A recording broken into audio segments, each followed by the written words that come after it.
떨리는 손으로. 서준은 화면 잠금을 해제했다. 익숙한 아내의 배경화면. 하은이를 안고 행복하게 웃고 있는 미영의 사진 아래로 여러 개의 앱이 보였다. 그의 시선은 단 하나의 앱. 음성 녹음에 고정되었다. 심장이 불안하게 경고하듯이 울렸다. 제발 아니기를. 제발 내가 틀렸기를. 그는 애써 태연한 척하며 출장 마지막 날짜가 찍힌 녹음 파일을 눌렀. 어쩌면 그저 아이를 돌보다 힘들어 남긴 독백일지도 모른다고. 스스로를 필사적으로 위안하면서 지직거리는 소음과 함께 너무나도 익숙한 소리가 흘러나왔다. 내 딸 하은이의 울음소리였. 하지만 평소의 우렁찬 울음과는 확연히 달랐. 힘없이 애처롭게 세상의 모든 것을 포기한 듯한 절망적인 울음. 그리고 소름 끼치는 정적을 깨고 들려온 것은 내 안의 미영의 웃음소리였다. 내가 한 번도 들어본 적 없는 교태가 뚝뚝 떨어지는 기괴한 웃음소리. 그 소리는 낯선 남자의 낮고 거만한 목소리와 끈적하게 뒤섞여 있었다. 아, 진짜 지긋지긋해. 저 재수없는 울음소리. 언제까지 울어댈 거야? 미영의 목소리였. 내가 알던 상냥함이라고는 조금도 찾아볼 수 없는 얼음처럼 차갑고 날카로운 경멸이 담긴 목소리. 냅둬. 자기야. 울다 지치면 자겠. 권 회장. 그 남자의 목소리였. 기름기가 뚝뚝 흐르는 목소리로 그가 속삭였. 그나저나 우리 서준 씨는 아직도 자기가 세상에서 가장 행복한 남편인 줄 알겠지? 자기가 힘들어하는 것 같다고. 어제는 백화점에 가서 명품백을 사다 바쳤다며? 그럼 아주 유용한 바보잖아. 내가 산후 우울증인 것 같다고 쩔쩔매는 꼴이라니. 역겨워서 토할 것 같아. 자기는 정말 순진에 빠졌어. 그 백, 자기야. 이거 봐. 오늘 내가 들고 온 거. 그 순진함 덕분에 우리가 이렇게 편하게 만나는 거잖아. 자기가 마이너스 통장까지 뚫어서 내 선물 사준 거. 그 인간은 꿈에도 모를걸. 정말 대단한 호구야. 우리 남편. 그의 눈물은 그의 돈만큼이나 가치가 없어. 세상의 모든 소리가 한순간에 멈췄. 머릿속이 새하얘졌. 심장이 뛰는 소리조차 들리지 않았. 녹음 파일 속에서는 하은이의 울음소리가 점점 더 희미해지고 있었다. 그것은 더 이상 단순한 울음이 아니었다. 살려달라는 마지막 비명처럼 들렸다. 하지만 그들은 아랑곳하지 않았다. 그들의 더러운 대화와 역겨운 웃음소리는 아이의 꺼져가는 생명을 배경음악 삼아 계속되었. 그러다 하은이의 울음소리가 툭 하고 끊겼다. 완전한 침묵. 그 지독한 침묵 뒤로도 두 남녀의 희희낙낙하는 소리는 한참이나 더 이어졌다. 와인잔이 부딪히는 소리. 서로를 탐하는 소리. 서준은 그대로 주저앉았다. 눈물도 나오지 않았다. 비명을 지를 힘조차 없었. 가슴을 후벼 파는 듯한 고통이 온몸을 꿰뚫고 그 자리에 얼음처럼 차가운 무언가가 들어찼. 온 세상이 색을 잃고 잿빛으로 변했다. 슬픔은 사치였다. 사랑했던 아내는 죽었. 내 아이를 죽인 악마가 그 자리를 차지했을 뿐. 이제 남은 감정은 단 하나. 지독한 분노. 그리고 그 분노의 용광로에서 결여낸 얼음장 같은 결심. 복수. 그것만이 유일한 길이었다. 그는 울지도 태블릿을 부수지도 않았. 오히려 그 어느 때보다 냉정해졌. 차가운 손으로 녹음 파일을 여러 개의 USB에 복사해 담았. 그의 눈은 더 이상 슬픔에 젖어 있지 않았. 목표를 정한 사냥꾼의 눈. 모든 감정이 소거된 채 오직 먹잇감만을 바라보는 그런 눈이었. 그는 노트북을 열고 검색창에 두 글자를 쳤다. 그림자. 몇 년 전 사업상 만난 한 중소기업 사장이 술에 취해 털어놓았던 이름이었. 경쟁사 때문에 회사가 망하기 직전 마지막으로 찾아갔던 해결사. 그림자는 불가능을 가능하게 만들지. 단, 그 대가를 치를 수 있다면 말이야. 그는 그때 그 말을 비웃었었다. 하지만 지금은 달랐다. 서준은 그 유령 같은 존재에게 자신의 모든 것을 걸기로 했다. 수소문 끝에 얻어낸 번호로 전화를 걸자 기계처럼 무미건조한 목소리가 답했다. 약속은 바로 다음 날 강남의 한 넓고 허름한 바에서 잡혔다. 약속 장소에 나타난 최 실장은 지극히 평범한 중년 남성이었다. 달아빠진 서류 가방을 든 어디서나 볼 수 있는 회사원 같은 모습. 하지만 그의 눈은 모든 것을 꿰뚫어 보는 듯 깊고 차가웠다. 그는 서준을 위아래로 훑어보더니 나지막이 물었다. 복수는 비싼 취미입니다. 돈 이야기만 하는 게 아닙니다. 당신의 영혼까지 지불할 준비가 되었습니까? 서준은 대답 대신 아무 말 없이 녹음 파일이 담긴 USB를 테이블 위로 밀었다. 이걸 들어보십시오. 최 실장은 작은 이어폰을 꺼내 귀에 꽂았다. 그의 표정에는 미동도 없었다.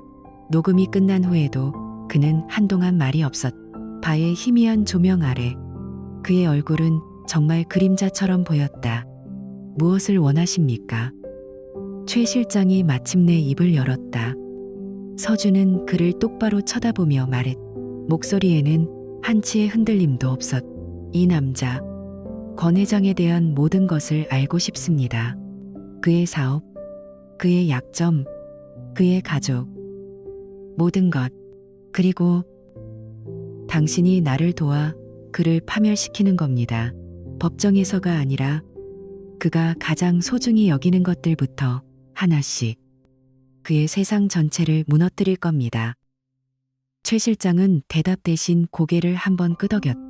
계약금과 함께 원하시는 정보의 종류와 파멸의 수준을 정리해서 보내주십시오. 그것으로 계약은 성립되었다. 그 후 일주일은 지옥과도 같았다. 하지만 서준은 무너지지 않았다. 그는 텅 빈 껍데기처럼 회사를 다녔고 동료들의 위로에 기계적으로 고개를 끄덕였다. 사람들은 그가 슬픔에 잠겨 있다고 생각했지만 그는 슬퍼하고 있지 않았다. 그의 머릿속은 오직 복수를 위한 거대한 설계도로 가득 차 있었다. 권 회장의 자금 흐름, 그의 사업 파트너, 숨겨둔 재산, 그리고 그의 오만한 성격까지 모든 것을 정교하게 한치의 오차도 없이 분석하고 엮어나갔다. 그리고 일주일 후 마침내 그의 개인 이메일로 알림이 울렸다. 발신인은 암호화된 주소, 제목은 단 한 단어였다. 증거. 심장이 바닥으로 쿵 하고 떨어졌다. 서준은 마른 침을 삼키며 메일을 열었다. 이것은 시작에 불과했다. 첨부된 파일에는 권 회장과 미영이 호텔을 드나드는 수많은 사진과 법인카드 결제 내역이 담겨 있었다. 명백한 불륜의 증거. 하지만 서준의 눈은 차가웠다. 이런 가십거리로는 부족했다.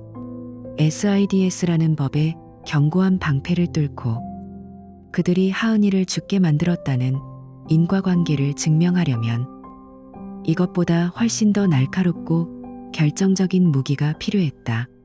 이것은 단지 그들의 가면을 벗기는 첫 단계일 뿐이었다. 진짜 지옥은 이제부터 시작이었다. 명백한 불륜의 증거였다. 하지만 서준은 이것만으로는 부족하다는 것을 직감했다. 이것은 그저 개인적인 배신을 증명할 뿐 하은이의 죽음과는 직접적인 연결고리가 되지 못했다. 변호사에게 이 자료를 가져가 봤자 그들은 이혼 소송에서 유리한 고지를 점할 수 있을 거라는 말만 할 게 뻔했다. 서준이 원하는 것은 그런 시시한 승리가 아니었다. 경찰과 세상이 내린 영화 돌연사 증후군 SIDS이라는 견고한 결론을 뒤집기 위해서는 감정이 아닌 차가운 과학적 증거, 법도 무시할 수 없는 권위 있는 전문가의 소견이 필요했다. 복수의 첫 번째 퍼즐 조각을 손에 쥔 그는 이제 두 번째 조각을 찾아 움직이기 시작했다. 그는 이 싸움이 감정으로 호소해서는 안 된다는 것을 알았. 철저히 사실과 논리로 무장해야 했. 그의 머릿속에 떠오른 이름은 단 한 명. 윤기수 교수였. 법의학계에 살아있는 전설이자 누구도 부정할 수 없는 최고의 권위자. 하지만 그는 괴팍한 성격과 타협을 모르는 직설적인 태도로도 유명했다. 몇 년 전 은퇴한 이후로는 그 어떤 사건에도 관여하지 않고 대학 연구실에 틀어박혀 있다는 소문만 무성했. 서준에게는 선택지가 없었다. 그는 윤 교수를 찾아 대학병원으로 향했. 하은이의 부검보고서, 사본과 최 실장이 보내온 자료, 그리고 자신이 밤새 정리한 자료들을 서류 가방에 꼼꼼히 챙겼다. 먼지 쌓인 책과 낡은 연구 자료들로 가득 찬 그의 연구실은 세상과 단절된 늙은 학자의 요새와도 같았다. 포르말린 냄새가 희미하게 코를 찔렀. 서준이 조심스럽게 문을 열자 날카로운 눈빛의 노 교수가 그를 쏘아보았다. 서준이 가져온 서류 뭉치를 테이블 위에 내려놓자마자 윤 교수는 쳐다보지도 않고 말했. 젊은이, 내 시간을 낭비하지 말게. 이건 이미 종결된 사건이야. 그의 목소리는 쇠를 긁는 것처럼 차갑고 단호했다. 자네의 슬픔은 이해하지만 감정이 사실을 바꿀 수는 없어. 경찰의 부검보고서가 최종 결론일세. 돌아가. 사실이 아니라 덮어버린 진실을 찾으러 왔습니다. 서준의 단호한 대답에도 교수는 눈 하나 깜짝하지 않았. 하지만 서준은 물러서지 않았. 그는 논쟁하는 대신 침묵을 택했다. 다음 날도, 그 다음 날도 그는 매일 같은 시간에 연구실 앞 복도에 나타나 묵묵히 서 있었다. 지나가는 학생들과 다른 교수들이 그를 이상한 눈으로 쳐다봤지만 그는 아랑곳하지 않았. 그들의 수군거림이 등 뒤에 비수처럼 꽂혔지만 그의 목표는 확고했. 그의 끈질긴 존재감은 그 어떤 소리보다도 더 큰 압박이었다. 닷새째 되던 날, 마침내 인내심이 바닥난 윤 교수가 연구실 문을 거칠게 열고 나왔. 대체 원하는 게 뭔가? 3분 주지. 3분 안에 나를 설득하지 못하면 다시는 내 눈앞에 나타나지 말게. 서준은 기다렸다는 듯 그를 따라 연구실로 들어갔. 그는 먼저 최 실장에게서 받은 불륜 증거 자료들을 펼쳐 보였다. 윤 교수는 코웃음을 쳤다. 이건 과학자가 아니라 이혼 전문 변호사에게나 가져갈 자료일세. 이런 치정극에 내 시간을 쓸 순 없지. 이건 시작일 뿐입니다. 교수님, 서준은 침착하게 말했다. 그리고 자신이 밤새워 만든 거대한 타임라인 차트를 펼쳤다. 그가 가진 가장 강력한 무기였. 차트는 두 개의 열로 나뉘어 있었다. 왼쪽에는 미영과 권 회장의 호텔, 체크인 날짜와 시간이 분 단위로 기록되어 있었. 그리고 오른쪽에는 그 시간과 정확히 맞물리는 하은이의 상태 변화가 기록되어 있었다. 점점 심해지는 기저귀 발진을 찍은 끔찍한 사진들, 하루가 다르게 줄어드는 분유 섭취량을 기록한 엑셀 그래프, 그리고 달력위에 유독 아프게 울어대던 날짜들을 표시한 붉은색 X자들까지. 그것은 더 이상 슬픔에 잠긴 아버지가 만든 감정적인 호소문이 아니었. 냉철한 수사관이 만든 치밀하고 객관적인 보고서였다. 윤 교수의 표정이 처음으로 미세하게 변했. 그는 안경을 고쳐 쓰고 차트 가까이 다가섰다. 그의 시선은 더 이상 서준을 향하지 않았. 그는 두 개의 타임라인을 번갈아 보며 혼잣말처럼 중얼거리기 시작했다. 이 날짜의 외박. 그리고 다음 날 아이의 체중이 급격히 감소했군. 기저귀 발진이 악화된 시점도 호텔 투숙 기간과 정확히 겹쳐. 이건 우연이라고 보기에는 너무. 그는 마침내 자리에 앉아 경찰이 발행한 공식 부검 보고서를 펼쳤다. 서준이 만든 타임라인과 보고서의 내용을 하나하나 대조하기 시작했다. 그의 손가락이 보고서의 수치들을 따라 천천히 움직였. 이 날짜의 혈중 영양 수치, 탈수 증세, 피부 상태, 지속적인 관리 부재와 일치하는군. 그의 중얼거림은 점점 더 확신에 차기 시작했. 그는 SIDS라는 진단이 얼마나 많은 가능성을 배제하고 내려지는 소극적 결론인지를 누구보다 잘 알고 있었다. 그리고 지금 그의 눈앞에는 배제되지 않았어야 할 명백한 방임이라는 가능성이 구체적인 데이터로 펼쳐져 있었다. 한참 동안 보고서에 코를 밟고 있던 그의 손가락이 문득 멈췄다. 보고서의 가장 마지막 장. 보통은 아무도 신경 쓰지 않는 아주 작은 글씨로 가득 찬 추가 소견서 부분이었다. 윤 교수의 눈이 가늘어졌다. 그의 미간에 깊은 주름이 잡혔. 잠깐만. 그의 나지막한 목소리에 연구실의 공기가 얼어붙었다. 그는 돋보기를 꺼내 그 부분을 확대했. 서준은 숨을 죽였. 이 수치는 뭐지? 스트레스 호르몬인 코르티솔 수치가 정상 신생아의 수십 배에 달하잖아. 부검이가 단순 참고용으로 기록해둔 모양인데. 세상에, 이걸 왜 아무도 주목하지 않은 거지? 아이가 수면 중에 평온하게 죽은 게 아니야. 극심한 스트레스와 고통 속에서 서서히 죽어간 거야. 윤 교수의 마지막 말을 뒤로하고 연구실을 나서는 서준의 손에는 그가 그토록 원했던 궁극의 무기가 들려 있었다. 그것은 더 이상 한 아버지의 슬픈 의혹이 아니었다. 대한민국 최고의 법의학자가 목숨을 걸고 보증하는 SIDS라는 거대한 벽을 무너뜨릴 수 있는 과학적 진실이었다. 탐정이 찾아낸 정황과 교수가 밝혀낸 사실. 이 두 가지를 엮어 이제 서준은 복수라는 거대한 체스판의 말들을 움직이기 시작했. 더 이상 슬퍼하는 아빠 역할은 끝났다. 지금부터 그는 이 전쟁을 지휘하는 가장 차가운 사령관이 되어야만 했다. 그는 곧바로 불독이라는 별명으로 유명한 박 변호사에게 연락했. 한번 물면 절대 놓지 않는다는 승소를 위해서라면 지옥까지도 쫓아갈 집요함을 가진 사람이었. 같은 시각 서준의 또 다른 손인 그림자 최 실장 역시 움직이고 있었다. 복수의 서막은 두 개의 무대에서 동시에 올랐.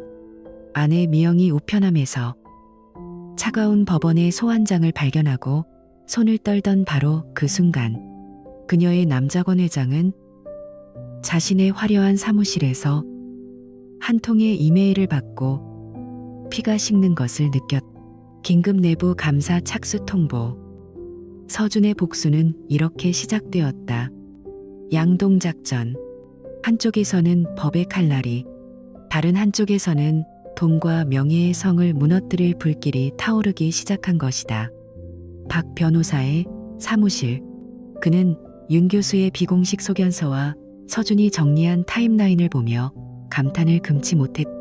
서준 씨, 개인이 이 정도로 완벽한 증거 패키지를 만들어 온 건 처음 봅니다. 이건 이길 수 있느냐 없느냐의 문제가 아닙니다. 어떻게, 그리고 얼마나 처절하게 이길 것인가를 설계하는 문제죠. 박 변호사는 즉시 검찰의 미영과 권 회장을 영아 유기치사 혐의로 고소했다. 단순한 과실치사가 아니었. 아이를 보호해야 할 의무가 있는 자가 아이를 고의적으로 방임하여 죽음에 이르게 한 살인에 준하는 중죄였.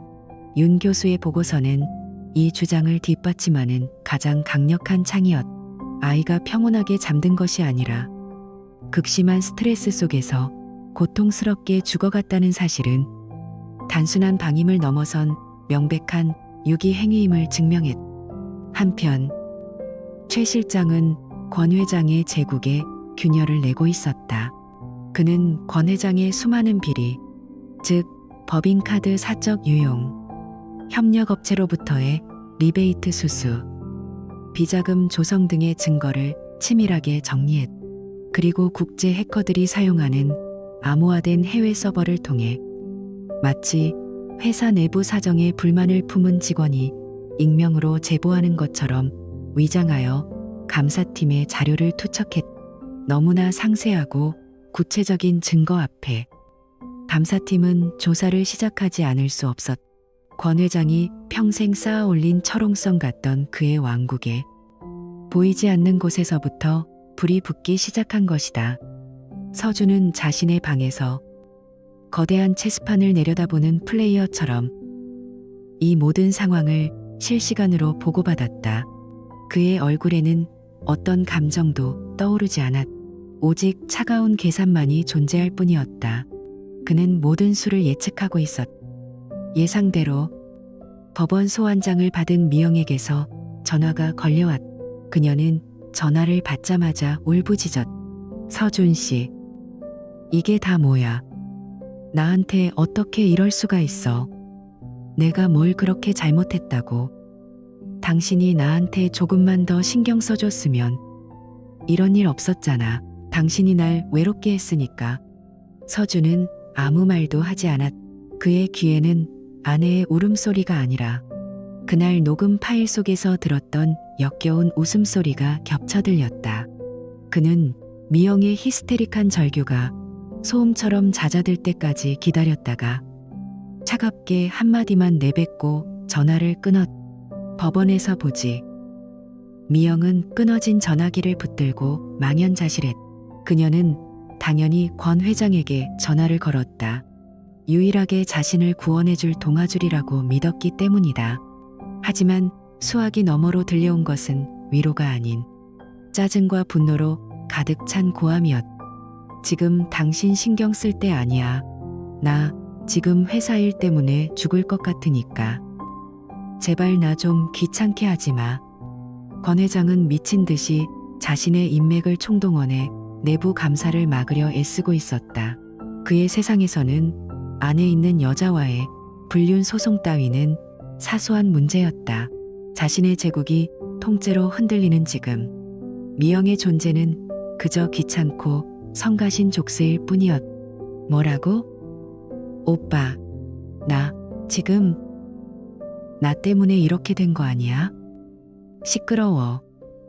권 회장은 버럭 소리를 지르고는 일방적으로 전화를 끊어버렸다. 뚜.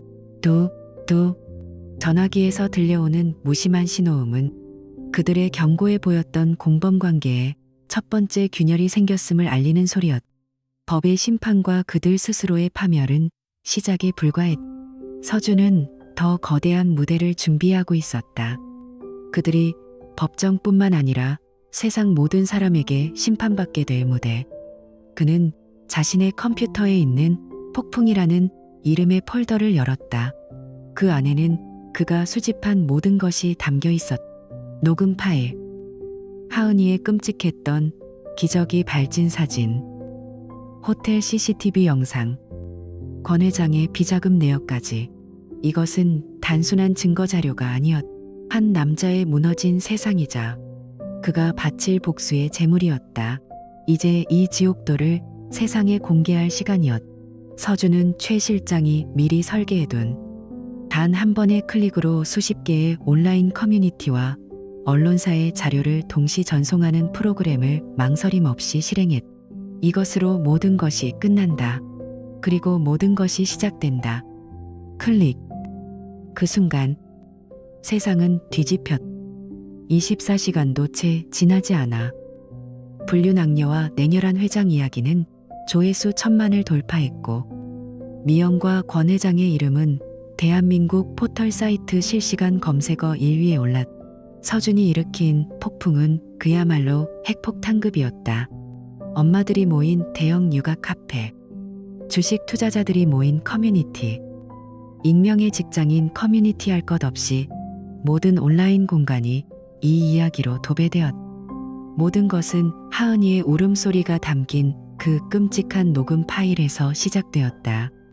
아, 진짜 지긋지긋해. 라는 미영의 목소리와 배경으로 들리는 아기의 애처로운 울음소리는 사람들의 가슴을 후벼 팠다. 인터넷 커뮤니티는 그야말로 분노의 용광로였. 음성 파일 듣고 손이 다 떨리네요. 저 아기는 대체 무슨 죄야? 저게 엄마라는 사람이 할 소리인가? 악마다. 악마. 아기 울음소리가 너무 처절해서 끝까지 못 듣겠어요. 제발 누가 저 아기 좀 살려주세요. 아, 이미 늦었구나. 분노는 곧이어 공개된 하은이의 기저귀 발진 사진을 보고 걷잡을 수 없이 타올랐다. 피가 배어나올 정도로 짓무른 아기의 엉덩이 사진은 그 어떤 혐오스러운 이미지보다도 사람들에게 큰 충격을 주었다. 이 사진 한 장은 그들의 변명을 원천봉쇄하는 가장 강력한 증거였다. 이게 어떻게 단순 발진이야. 이건 명백한 학대잖아. 저걸 보고도 방치한 거라고? 이게 사람 새끼들인가? 반드시 신상 공개하고 사회에서 매장시켜야 합니다. 당장 공론화 갑시다. 국민청원 올라왔습니다. 다들 동의하고 와주세요. 저런 것들은 세금으로 밥 먹일 가치도 없습니다. 서준이 던진 작은 돌멩이는 이제 그 누구도 막을 수 없는 거대한 산사태가 되었다. 최 실장이 익명으로 제보한 언론사들은 앞다투어 이 사건을 대서특필하기 시작했다.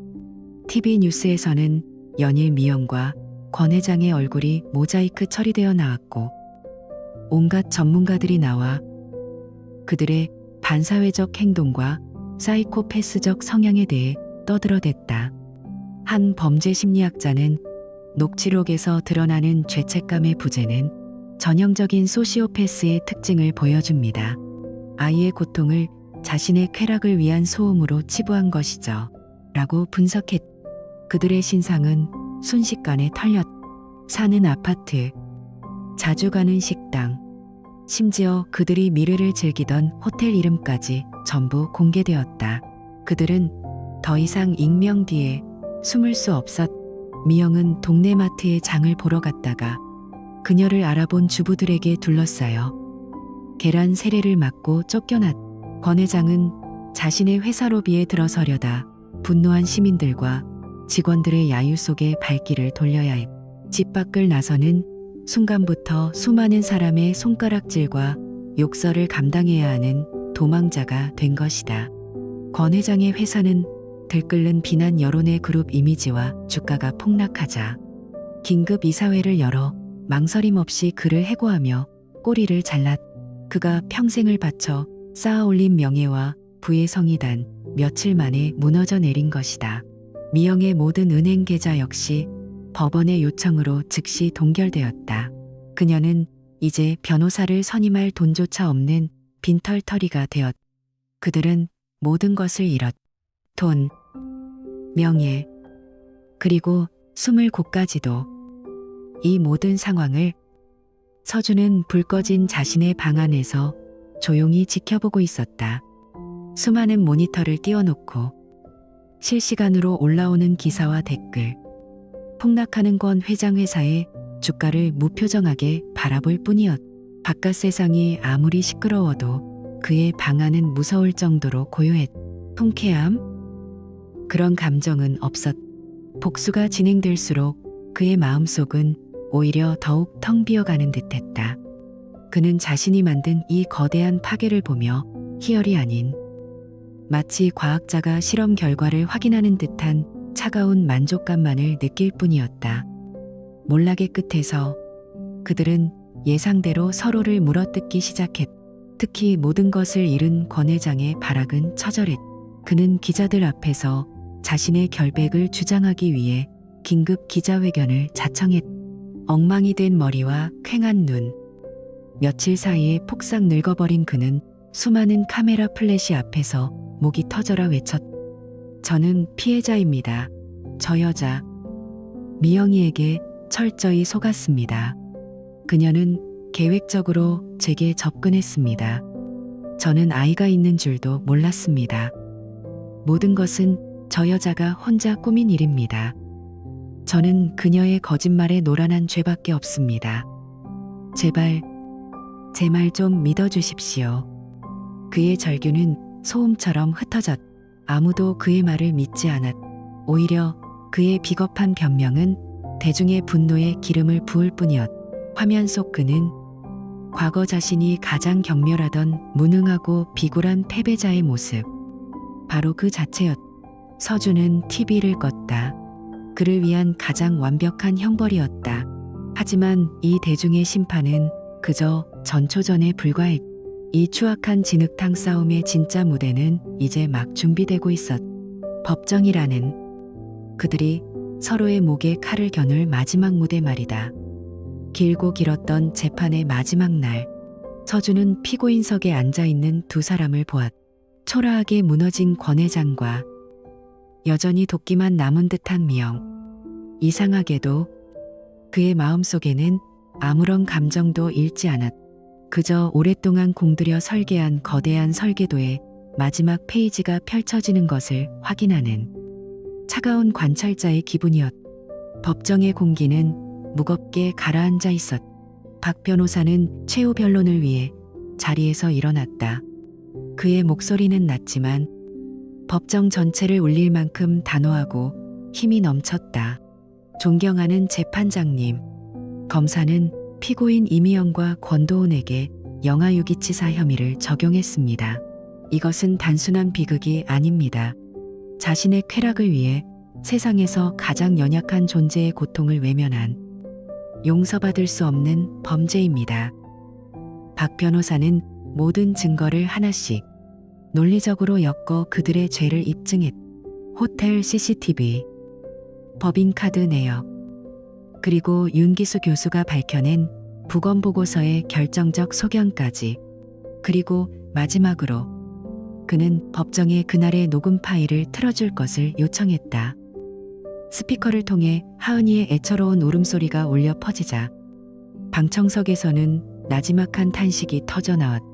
곧이어 들리는 미영과 권 회장의 역겨운 웃음소리, 서로를 향한 달콤한 목소리와 아이의 고통스러운 울음소리가 기괴하게 교차했다. 법정은 얼음물을 끼얹은 듯 차갑게 식어갔다. 배심원들은 고개를 숙이거나 차마 듣지 못하겠다는 듯 귀를 막았다. 녹음이 끝나자 미영과 권 회장의 변호인들은 최후의 발악을 시작했다. 그들은 서로에게 모든 책임을 떠넘겼다. 피고인 권도훈은 이미영에게 철저히 속은 피해자입니다. 그는 아이의 존재조차 몰랐으며 이 모든 것은 이미영이 자신의 사치를 위해 벌인 일입니다. 아닙니다. 재판장님, 권 회장의 지속적인 요구와 압박 때문에 피고인 이미영은 극심한 스트레스에 시달렸고 정상적인 판단을 할 수 없었습니다. 그가 주범입니다. 그들의 추악한 싸움은 피고인석에서도 계속되었다. 미영은 권 회장을 향해 악을 썼다. 이 배신자, 네가 나한테 어떻게 이럴 수가 있어.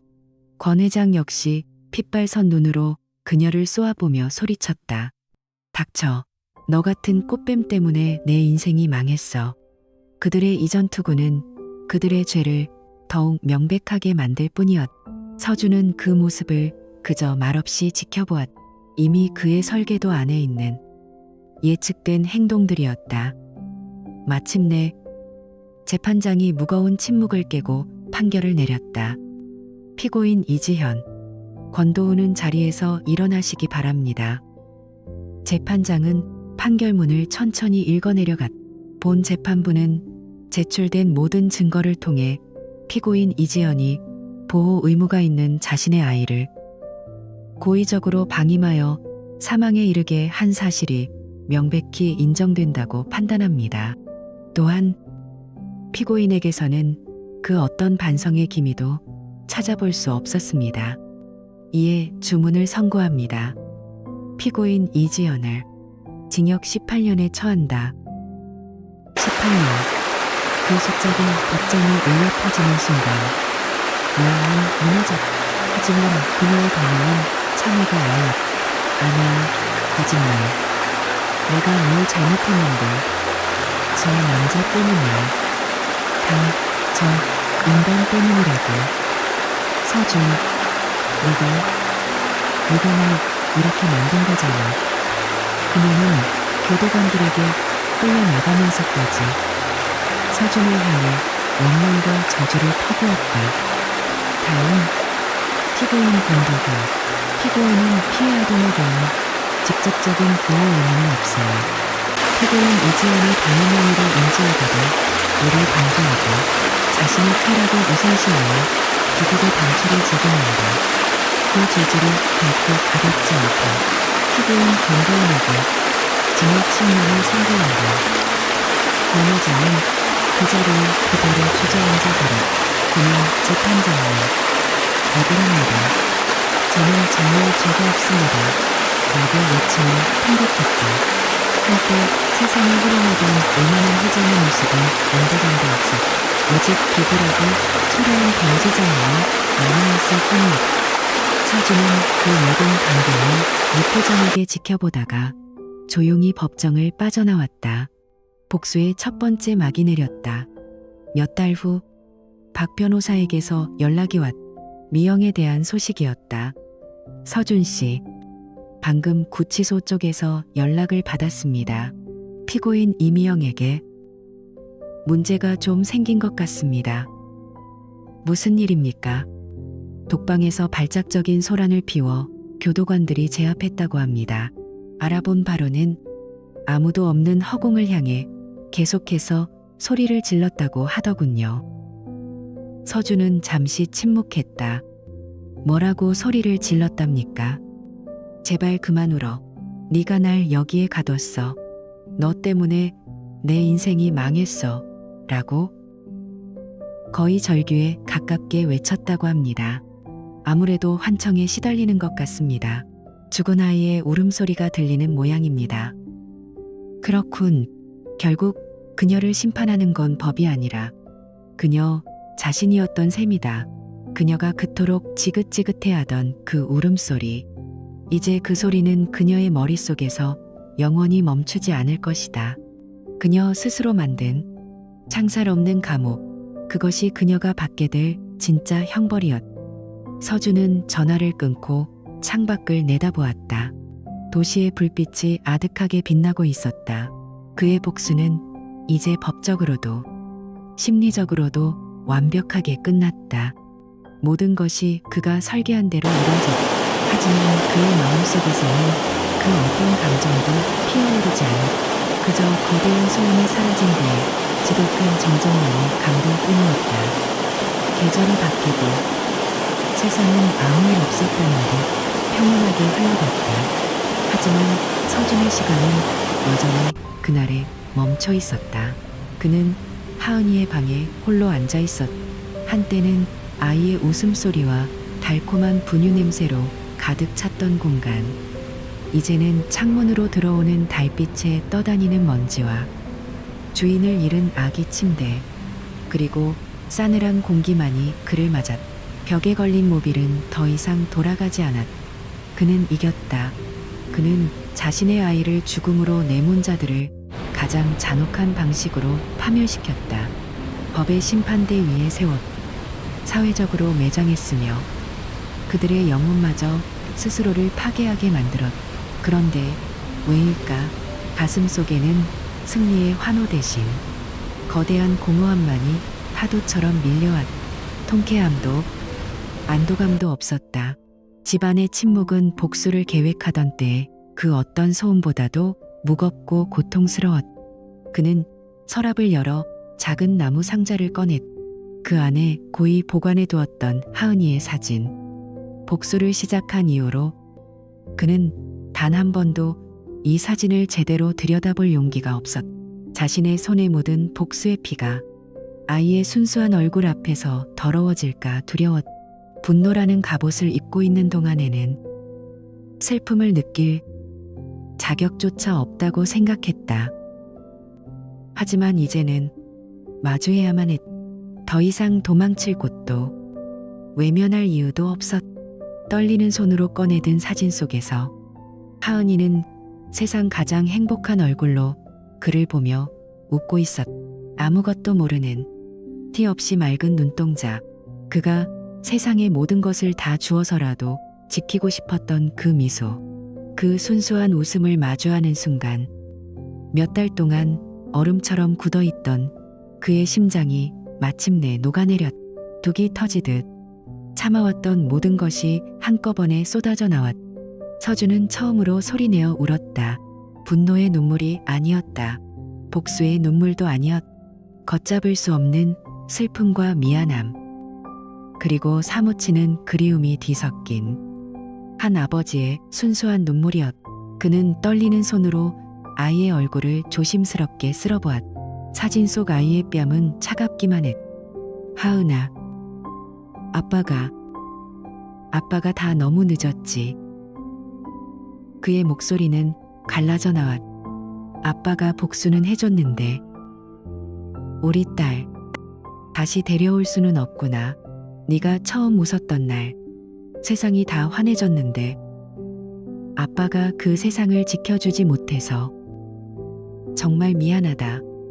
하은아, 정말 미안해. 그 한마디를 내뱉는 것이 왜 그렇게 힘들었을까? 복수는 끝났지만 아무것도 돌아오지 않았. 그의 세상은 여전히 무너진 채였. 그는 그 잿더미 위에 홀로 서 있었. 복수는 정의를 가져다 줄 수는 있었지만 결코 상실의 상처를 치유하거나 앗아간 평온을 되돌려주지는 못했. 어쩌면 복수라는 것은 남을 파괴함과 동시에 자기 자신도 파괴하는 가장 슬픈 행위일지도 몰랐. 어둠이 내린 방 안. 그는 하염없이 흐르는 눈물을 닦지도 않은 채 그저 작은 사진 한 장을 가슴에 품고 있었다.